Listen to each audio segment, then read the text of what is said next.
কি খবর আনিস? চাকরি বাকরি রাখলে কিছু হবে না? তোমার সাথে আমাদের একটু কথা ছিল। জি ফুপা বলেন।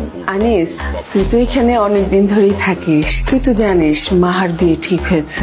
অনেক আত্মীয় স্বজন আসবে, আর এই বাড়িতে ঘর ফাঁকা বলতে তো একটাই, তুমি একটা মেসটেজ দেখা উঠা পড়ো।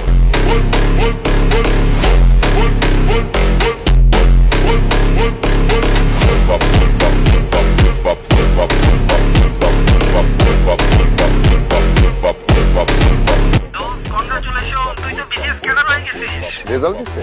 আর তোর রোল নাম্বার চেক করে দেখ, আমিও দেখছি, তুই এখন ভালো করে দেখ।